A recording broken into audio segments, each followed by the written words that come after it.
So in this video we'll be talking about My Fitness peanut butter और एक honest review देंगे.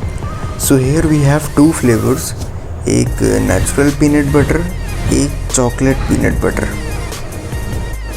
इसके net wait की बात करें तो ये है 1 kg 25 ग्राम.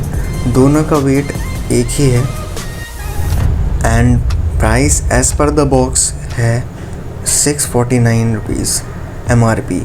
दोनों के सेम ही है एज यू कैन सी है. बटर में रोस्टेड पीनट है, डार्क चॉकलेट है, ब्राउन शुगर है एंड सॉल्ट है. और आप यहाँ देख सकते हैं कि यहाँ साइड में कुछ फैक्ट्स दे रखे हैं जो हमें बताते हैं कि ये एनर्जी बूस्टर है, कोलेस्ट्रॉल ट्रांस फैट ज़ीरो है, हाई प्रोटीन है, हेल्थी फैट्स हैं, लो इन कार्ब्स है, vitamin and minerals, good for diabetics, aids, weight management. तो चलिए अब नेचुरल पीनट बटर को अनरैप करते हैं और देखते हैं इसकी क्वालिटी. इट्स फुली नेचुरल, कोई शुगर या कोई सॉल्ट एडेड नहीं है इसमें. चॉकलेट पीनट बटर को भी अनरैप करके देखते हैं.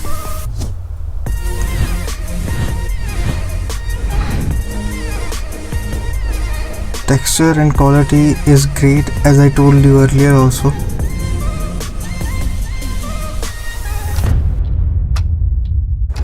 यहाँ पर कंसिस्टेंसी की बात करें तो बहुत ही वेल बैलेंस्ड और क्रीमी है, जैसे कि हम यहाँ पर देख ही सकते हैं.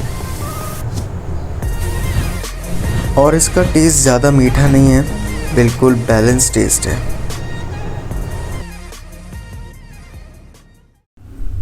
So that's all for this video. I hope you like the review. Make sure to subscribe, share, comment and smash that like button.